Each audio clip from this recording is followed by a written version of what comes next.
How to edit a supplier record in AAAPOS RetailManager. Please note, to change the supplier number of an existing supplier, you must reallocate the supplier number. See Reallocate Numbers in the Admin menu for more information. Go to the Information menu and choose Suppliers, or press Ctrl+P.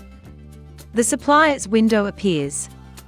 Enter the supplier number in the supplier field.